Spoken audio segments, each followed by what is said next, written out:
Limfinity solution. Happy to welcome everybody globally to this event. First, I'd like to introduce Vlad Lebedev. Vlad is our system architect and chief engineer of Limfinity. Vlad today is going to be talking about how to build Limfinity solutions for processing extreme number of samples per day, such as 100K samples a day. Which should be exciting. Then we're going to have Richard Peck, our lead technical application specialist, provide an overview and demonstration of our COVID-19 Limfinity system that was built to process all the COVID samples for the United Kingdom. And then Andrew O'Connor, our software engineer, will provide some examples of API calls, give you some hands-on examples of how to do those. So I turn this over to Vlad. Thank you, Cheryl. Can everyone see my screen? Yes. Yes, excellent. Well, today I want to talk a little bit about one of the very interesting projects we've done for our client in UK. So this client is now known as United Kingdom Lighthouse Laboratory Network, pretty much doing COVID-19 testing for the entire nation. First of all, I want to quickly touch base why this project was a challenge. Then go over the lab process, basically what actually happens in the lab, and then describe the solution we came up for that client and talk a little bit about what we learned. So the challenge itself came to our attention end of March. There is a lab in UK processing and wanting to process somewhere around 100,000 samples every day. That operations are done in 3 shifts, pretty much non-stop. So now we are instantly talking about high volume, high availability application. They utilize around 200 laboratory instruments and 200 laboratory technicians. And the turnaround time for every sample that comes in is less than 4 hours. And probably the biggest challenge was to deliver the system in 3 weeks. The process itself in the lab is pretty straightforward. They start with the oral swab, and then it goes into viral prep 96 well plate. That plate goes to RNA extraction and then to qPCR. To achieve that high throughput, high volume, the lab is using 96 and sometimes 34 plates. Naturally, there are all the usual control samples and reagent tracking. For instrumentation, there are 3 primary kind of machines. The liquid handlers are all TCAN, and Kingfisher is used to automatic RNA extraction and as well as for qPCR. Analytical portion of the process is completed by the third-party company called UsionTech. They have this fast finder solution that we integrated to accomplish the LIMS system for Lighthouse Network. So we started with the math. 100,000 samples a day, given all the processes that you create RNA and PCR samples, they translate to 400,000 samples daily in the system. And that equals somewhere around 3,000 well plates created in the system every day. And if you approximate that over the year, we are going to end up somewhere in the ballpark of 150 million records in the system every year. And these are just high-level records. Additionally, there are internal records in the database like audit logs and user-defined fields, all the internal links that make those records come together. So that all translates into a few billion records every year in the system. So the second type of math is about the system loads. 200 instruments, they produce data in CSV format. That data goes into SFTP drive and sometimes uploaded manually. And the frequency is somewhere around 150 uploads every hour. To put in other terms, every 2.5 minutes, there is a new plate created in the system. In parallel, there are daily exports, there are daily reports, and all in all, the system is set up to handle 50 concurrent users. And finally, the math was about availability. The agreed downtime with the client is 2 hours every month, and that translates to 99.7% availability. So that presented a lot of challenges by itself, because that means from the moment we set the system up, it should be perfectly tuned and perfectly adequate to handle all the future loads. So there will be no time to do any scale-up upgrades and no downtimes for any maintenance. The solution that we came up is built all around Amazon Web Services. The infrastructure is in UK data center. And for the backend, we use Oracle Enterprise Database. To handle the loads, we come up with the distributed setup where the database is in RDS. That's the redundant data storage, database storage from AWS.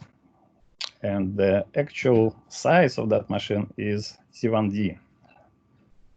Later in the presentation, I'll share some links if you're curious to know what that is.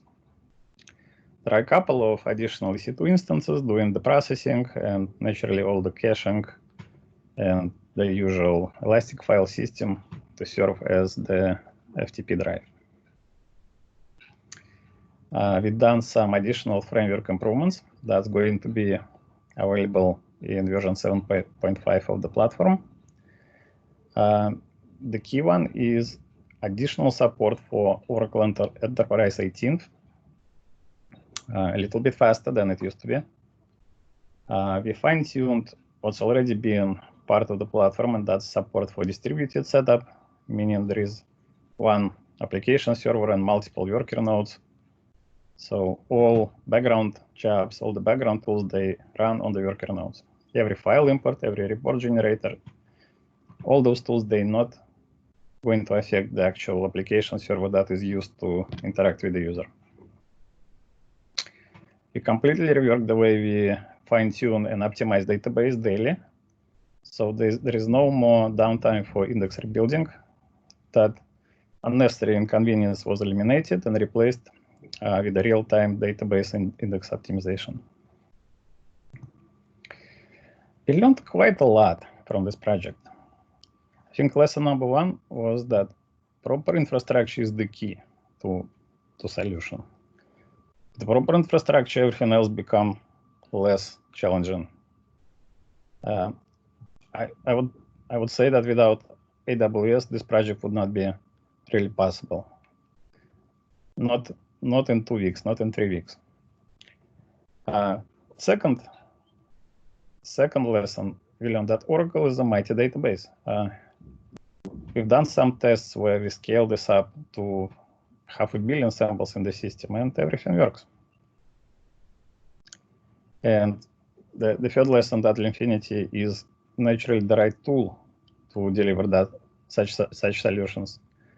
The team was able to accomplish the entire project in about 2-3 weeks with QA, testing, configuration.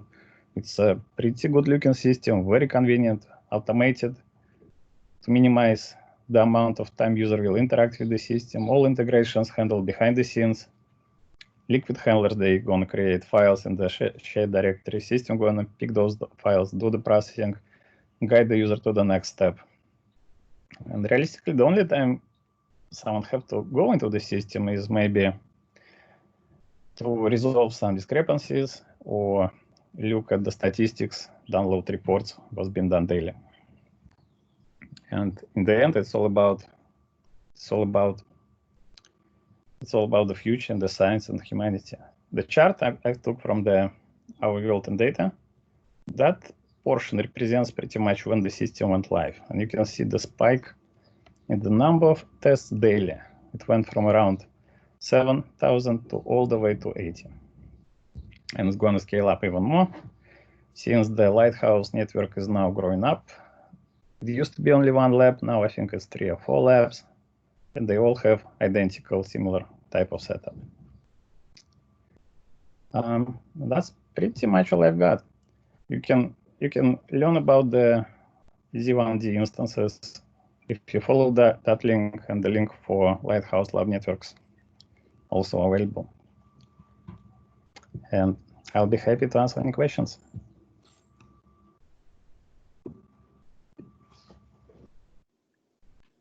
Hi, Vlad. It's Christopher and Michael here in Portland. Very impressive. Thank you. What does the UI look like? Well, that's the next presentation. Okay. That was my segue lead in for you. All right. So I think, again, feel free to email me directly or contact us we have a YouTube channel with Brooks. Feel free to post your comments there. And now back to Cheryl. Thank you, Vlad. That was an awesome presentation of our implementation. And as Vlad mentioned, please provide your comments or questions. So in a excellent lead-in for us, we'd like to present what that system actually looks like and go through the workflow and how all the pieces connect together. So I'm going to turn this over to Richard Pack, who actually traveled from site to site to define the requirements and work with the teams there and get the system up and running on their own sites. Richard? Thank you, Cheryl. So you should now be able to see my screen, hopefully. Yeah, yes, we can see. Yep. Cool. So this was the first site to go live, and this is their live system. So we can see that they've done an awful or a very large number of samples in a very short period of time frame. We've reported an awful lot, 678,394 samples in 5 weeks, I think it is.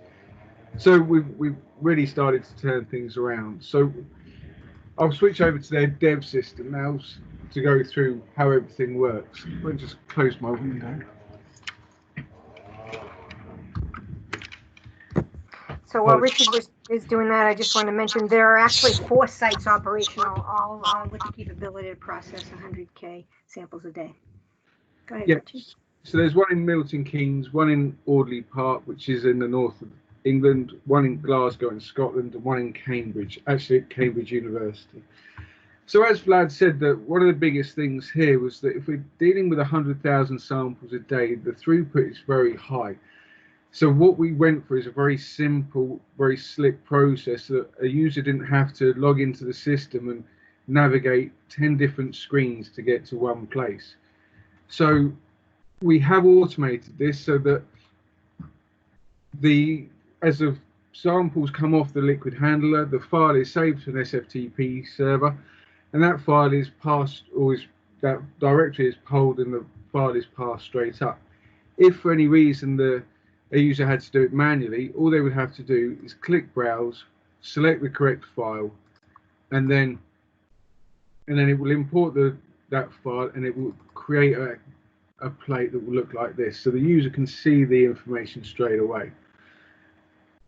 We then have our RNA stage. So again, we wanted this to be very simple and very straightforward, but one of the big concerns here was, or one of the big issues here was, unlike a liquid handler, this specific RNA extraction instrument didn't have an input or an output file. So it has to be a manual step. So what we've done is, so the user will scan the barcode of the viral prep plate, scan the empty plate ID and the Kingfisher ID, and then the system will automatically create that new plate. So we'll see that the plate is now an RNA plate. If we look at one of the samples, our sample is now an RNA. And if we come to the sample lineage, we'll see that our parent sample was a swab. We're now on the RNA sample. That's viral prep. But we're now on the RNA sample here. And we can see our root sample, so the parent or the ancestral sample and the parent sample. So again, it's all very quick and very simple for the end user to use. So what we would then have is, once we've extracted the RNA, the plate would be loaded back onto a liquid handler for the PCR. Now, again, when the file comes off the Tecan, it's saved to an SFTP file. We pass the file in, we create the PCR plate straight away. But then, because the plate goes to a cycler, we also generate the the report for the cycler straight away. So if I find a PCR plate here and I mark this as active, we can actually show you how this, oh, sorry. So if we click on here, we can now generate our qPCR file. So once the PCR plate has been created, it will then go to the light cycler, and the user can log into the cycler software, scan the plate, and then this is the report that's used to drive the cycler. So you'll see that there's 4 different targets per well, and we also log on here the control samples, which are at the end. So we've marked our positive control here and our negative control here. So these are clearly identifiable. So when they go up to the analytical software, it knows to report on these correctly. So then, as Vlad said, we also integrated the system with that analytical supplier. So we have our test results. So every 15 minutes, the analytical third-party directory is polled.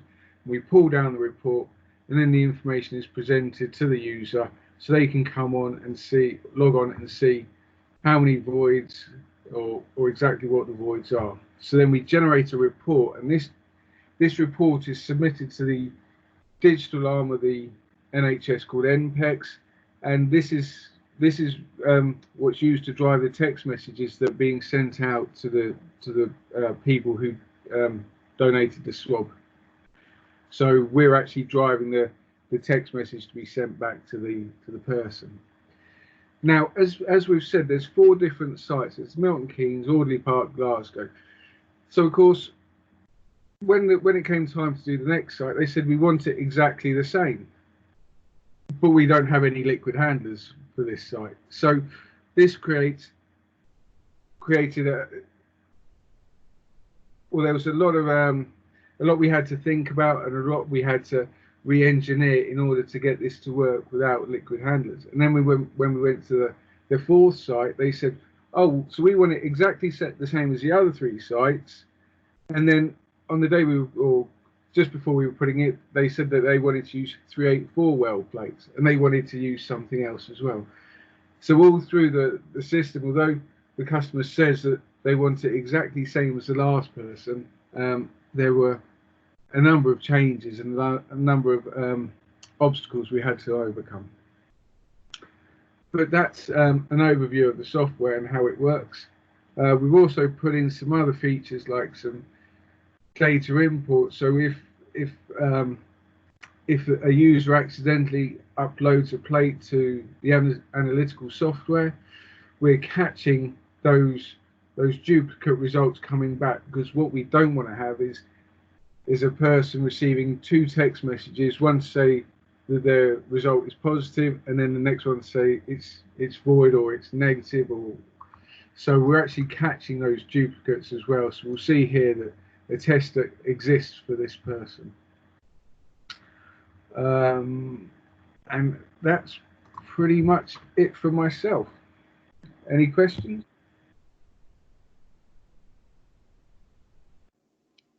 Thanks, Richard. This is Christopher here in Portland. I was kind of curious, you said there's 4 targets on the qPCR. Do you know whose test they're using? They are using, I don't know whose test it is. We can show you I can show you the results that come back, because what happens is we actually pass the data in.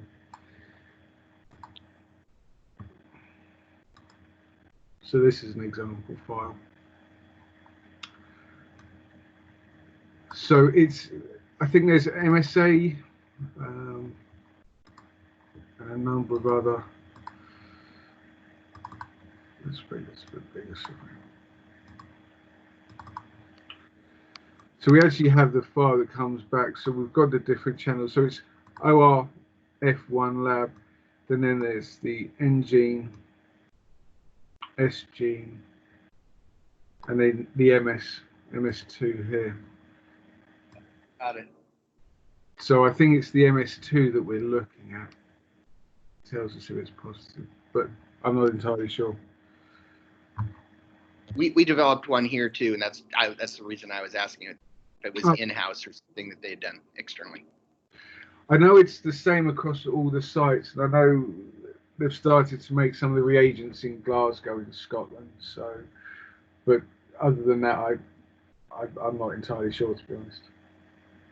Thank you. That's an impressive piece of work. Any other questions? Hi, this is Eric in Portland. I have a quick question. I'm curious. The team I'm on, we worked on a serology app, and one of the trickier things was getting the patient info into the application in order to send out the proper notifications. And we were doing things on like a handwritten form, but I'm just curious how you guys handled the intake of the information. Like it sounded like you had to send out instant messages to people. I'm just curious how you handle that, like in the rural platform. Okay, so what happens is there's a government portal, and the user goes on and logs onto the government portal and books in for their test to go and have their swab done. When we receive the sample, all that's on it is a barcode. So that's what we report back against. We don't actually have any PII data. What we did have to build into the system was, because sometimes we get handwritten barcodes, for example, or we get samples that are leaked. So what we've been able to do is if we receive a handwritten barcode, we can enter the barcode in here. We can say if it was just a handwritten barcode or it's low volume, and then we'll actually generate a new barcode that the site can attach to the label, to the tube. That will be used for the processing, but when the report goes back to MPEX, it actually uses that original handwritten barcode. So that was another one of the challenges we had to overcome. So you'll see here we've got the handwritten barcode, which would be this would be a non-machine readable barcode essentially. And then this is the new one that we replaced it with. Gotcha. Thanks. Does that answer the question? Mostly, yeah. I was just interested in how you guys are handling that. Yeah, that's great. Thanks. Any other questions? Okay, let's move on. I'd like to introduce Andrew O'Connor, who will discuss some API calls. Andrew? Hello. Going to share my desktop here. Okay, here I'm running just a local version of Limfinity. And if you ever want to find the API documentation, you can find it just by going to Settings and Preferences, going down to About Limfinity, and then this pop-up will come up and you'll see we have a user guide, API guide, and scripting guide. So if you want to see more info about the API methods, you can open up here. Table of contents has links. You can see all the available methods. I'm not going to go over all of them. I'm just going to go over a few and show you some examples. But there's a lot of good info in this document here. So going back to my Limfinity instance here, it's a pretty blank instance. I just have two simple subject types. I've got patient and sample. And right now I have one patient, John Doe, and he's got a sample here. So pretty standard stuff.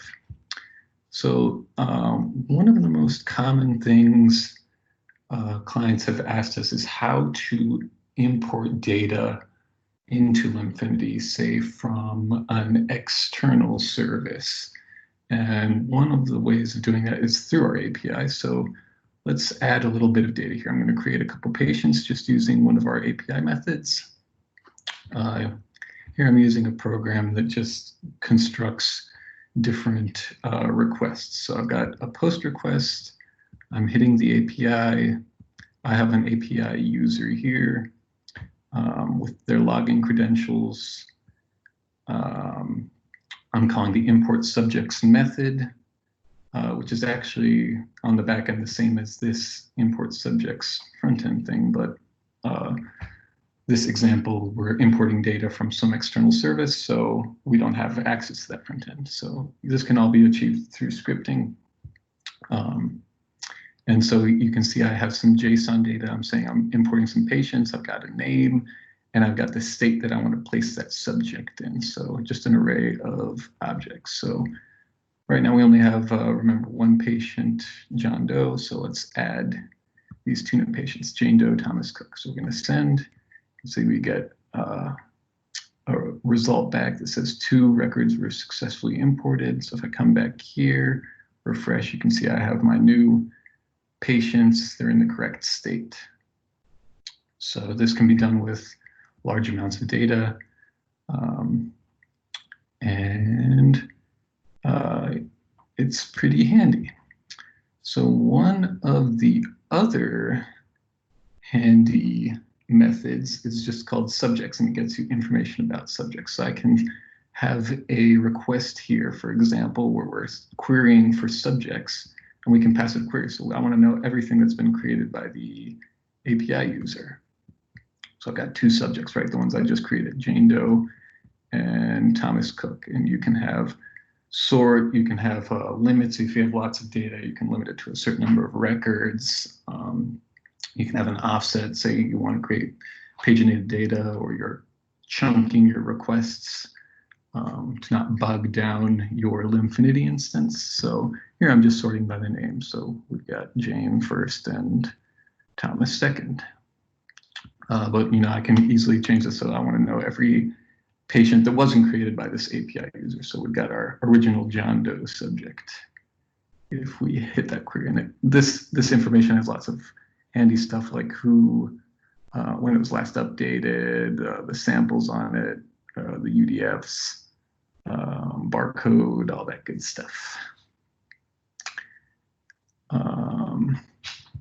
Now, one of the last things I'm going to show you really quick here is if you've ever created helper scripts, you can call those from the API too. Like say you want some additional functionality that isn't covered by one of these many methods we have in our importer, you can create your own custom method that you can call via the API. So here I made an API demo helper script, and you can see we just got some payload, and we're searching for a sample, and here what we're returning is the sample and the patient information. So if I send a sample barcode, I can get information back about the patient. So let's test this out here. So I've got my, what we're doing is we're calling a helper script. So you're doing API/run script, then you just have the name of the helper script. So I called it API demo. So you just have that name, and then whatever data you are posting that you want to use in that helper script. So I want to know more about this sample with this barcode text. So it's going to return some information about the sample and the patient together. So you can see I have John Doe, the patient, and some sample information when it was created. And like I said, it's pretty flexible as to what, if you need flexibility as to what you're returning and what you're doing in this helper script, you can query all kinds of data and go through all your associations, since this, like this subjects method is pretty handy just for looking at information about a subject, but not necessarily all the relations and all the data that you might be interested in. So this just provides extra flexibility. So in addition to being able to call this helper script from outside, like I did here, you can also use it from within Limfinity. So here I have a tool where you choose a sample and you can see patients disabled here. Well, what's actually happening in this before script is we can call our helper script. Could I ask you a question before you move forward? Yeah, go ahead. You created 2 John Doe. How do you differentiate between 2 John Does? Are they the same? And are the records going to be, yeah.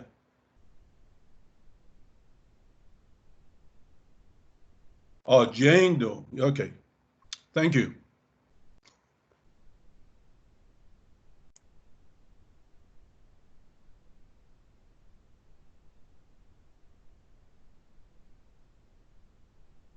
Andy, you're muted, I believe.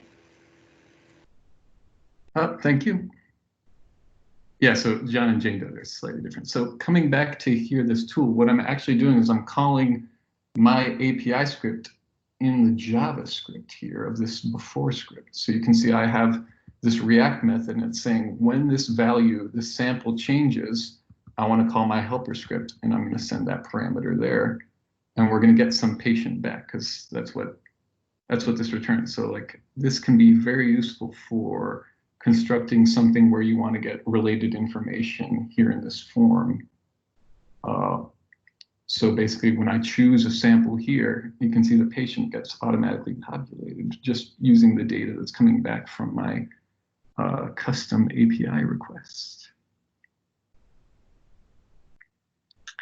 So those are just a few things you can do using our API. I just wanted to show sort of the most common ways that we find clients and we as Limfinity developers use. So just a few examples. Like I said, you might want to check out this this document. Has lots of code examples and the like, and it's pretty handy. Thanks, Andrew. Any questions, anyone? Hi, Andy, and this is Chandra. I just wanted to ask, you were using a tool outside of Limfinity to post. What do you recommend if you just try to check some API calls? Is there anything specific that we can use? What kind of calls to use or how to create? The API, I wanted to make an API call, and you were using a software. I believe you posted. Yeah, this is how did you determine? Is this some software that we can use? Yeah, this is a program called Insomnia. There's a couple other good ones. There's one called Postman. That's just a browser extension. I like this one just because it's a little faster in my opinion. But you can use Ruby, you can use curl, whatever tool you want. This one is kind of handy. Thank you. Anyone else? API questions? Yeah, hi, Andrew. This is Christopher in Portland again. I noticed that you end up with a lot of secrets in your JSON. I was wondering if you have any methods for managing secrets. What kind? Oh, these secrets here? Yeah. So we've done it a couple different ways. If you're using AWS, you can store these in like secret store and pull them as needed in your Lambda. And I believe you have the AWS Ruby gem in the software. Is that accurate? Yeah. Actually, one more thing I wanted to point out. In this latest version of Limfinity, what we've actually, what's happened is this API has become a specific permission on a role, so you can enable it and disable it. You can create a new role, and just so not every user has access to it. And that's a new feature to Limfinity. It's oh, that's very useful. That'll help a lot of things.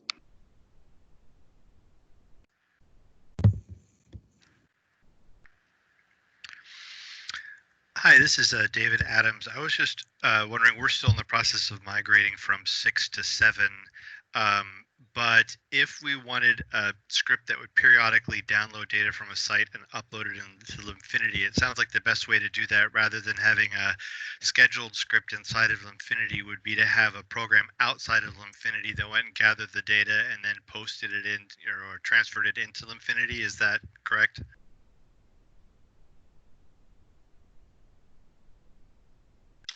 Yeah, that's one way of doing it. It might be preferable if you don't know necessarily when the data is going to be ready to post it from outside Limfinity to within. So But can you make those API calls from in a scheduled script? Well, you wouldn't. I don't think you'd want to do it that way. I mean, technically you could, but if you're doing it from a scheduled script, you already have. You can already do like you would call whatever API to get the data, and then you can do whatever you want with the data within that scheduled script. So it's a little different grabbing data from within Limfinity from outside as to posting it from outside to within. It really depends on exactly what you're trying to do. So what would you suggest for best practices? So let's say, I want once a week, I want to go check an external database, and if I see new data there, I want to create Limfinity subjects that contain that new data. So if you had that job, would you do it from a scheduled script inside of Limfinity, or would you do it from an external script that did the processing and then added it through Limfinity through its API? Yeah, I would probably do it externally just in case you ever need that data within some other environment outside of Limfinity. Okay, but that's just me. It really depends. Okay, thank you.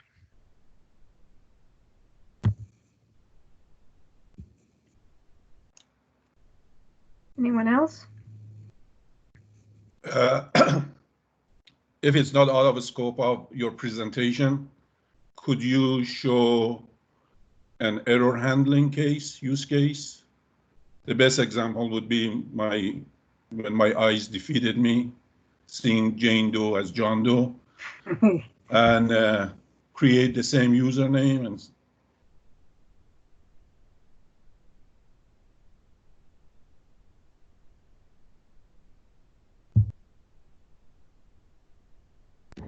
Andy, you're muted again.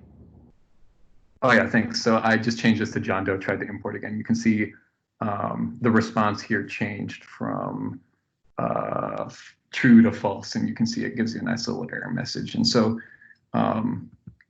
actually here, if I'm calling my helper script and I give it some bogus barcode, you can see I have a nice little error message. It says no sample found with that barcode. So you can raise any kind of error you want in your helper script, and you'll get it back here in the response. Thank you.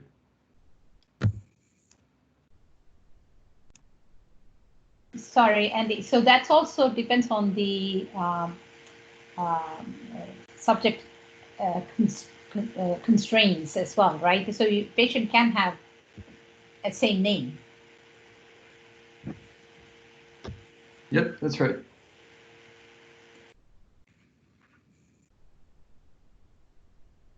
Okay, if there aren't any more questions, I want to thank Vlad for showing how we can take Limfinity and drive it to 100,000 transactions a day, and Richard for presenting the COVID Limfinity solution, and Andy for the API calls. And we'll also send out a recording of this so that the folks that jumped in late can have benefit of those early presentation pieces. Thank you all for joining. If you have any suggestions for additional webinars for our technical power users, please provide those. Have a great weekend. You too. Thanks, everyone. Bye-bye. Thank you. Thank you. Bye. Bye. Bye. Bye.